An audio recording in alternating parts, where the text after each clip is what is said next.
Je vais vous parler un peu de mes relations avec Pierre Brindamour, avant l'apparition de ses ouvrages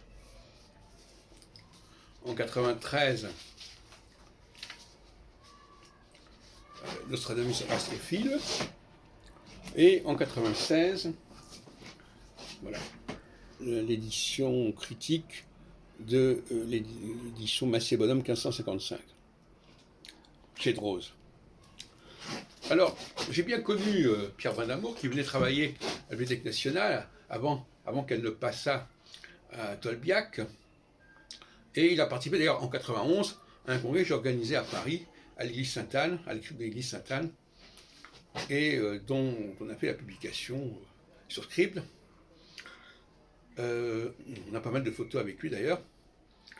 Et je l'ai rencontré aussi à Ottawa en 92, lors d'un congrès de la Société internationale de philosophie médiévale, qui s'est tenu à Ottawa, puisqu'il habitait Ottawa, c'est-à-dire aux presses d'Ottawa que son bouquin Nostradamus Astrophile est paru en même temps qu'avec chez Klingsik.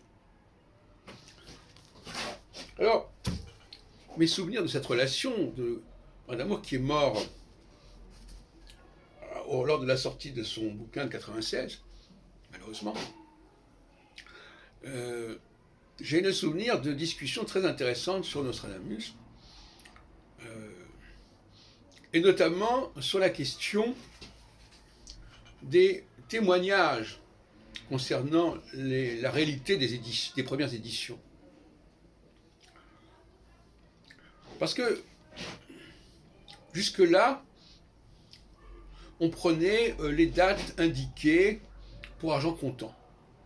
Ça a été le cas notamment de Robert Ben-Azra et de Shomara dans les années 89-90, quand ils ont publié leur bibliographie. Et on voit que déjà, dans Nostradamus Astrophile, Brindamour tient compte de mes objections et recherche effectivement des recoupements, des témoignages, etc. Le problème, c'est que il y a les faussaires ont fabriqué des faux témoignages. C'est ça qui est un peu compliqué. Donc finalement, vous savez, faire des recherches sur Nostradamus, c'est pas évident. C'est pas évident et on peut se fourvoyer très facilement.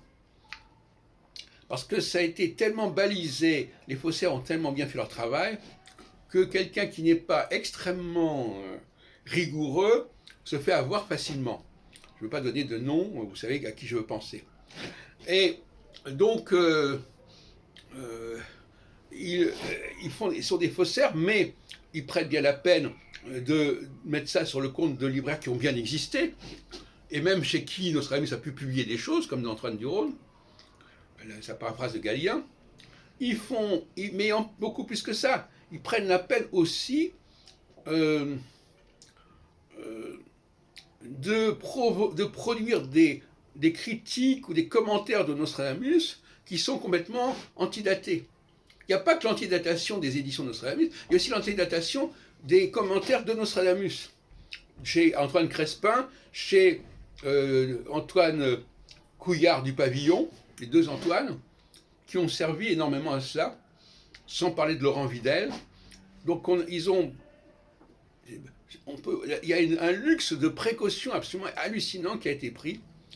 Et évidemment, la meilleure façon de travailler au niveau critique, c'est pas ça. C'est de montrer que les éditions sont contradictoires, que les éditions ne se font pas dans l'ordre l'ordre raisonnable, puisque en 1588-89, aucune édition du deuxième volet des Centuries ne paraît, alors que il était censé être paru en 68, et pourquoi, pendant 20 ans, entre 68 et 88, il n'y a pas eu une seule édition des Centuries. Tout ça, c'est les vraies questions, voyez-vous. C'est bon. Et là, les gens qui répondent à ces questions-là, ils répondent de manière très évasive. On voit Ben-Azra dire oui, en 88, ou alors sous la Ligue, oui, on ne voulait pas publier ceci ou cela, ce qui d'ailleurs peut se défendre par certains côtés. Mais à ce moment-là, il faudrait le dire, que c'est vrai qu'effectivement, dans le deuxième volet, il y a des choses qui sont plutôt du côté des adversaires de la Ligue, par exemple. Je vous rappelle, bon, j'ai fait un travail là-dessus. Donc finalement, les deux volets correspondent. Le premier volet correspond à la Ligue, au parti catholique, et le deuxième volet correspond au parti d'Henri de Navarre, le réformé protestant. Mais moi, je dis que c'est pas comme ça que ça se passe. Ce qui se passe, c'est qu'il y a eu un premier volet sous la Ligue, etc. Et les protestants ont voulu faire un deuxième volet en utilisant eux-mêmes Nostradamus pour contrebalancer le premier volet. Et puis, au bout du compte, d'un point de vue syncrétique, on a voulu rassembler ces deux volets en un seul, en disant c'est le même auteur, c'est Nostradamus, et ils sont parus déjà du vivant de Nostradamus. Bon, donc finalement, il faut être extrêmement complexe, il faut être extrêmement circonspect dans ce domaine-là. Il y a des tas de pièges, et je crois que malheureusement, beaucoup de gens qui se sont lancés dans ce domaine-là n'ont pas le bon niveau.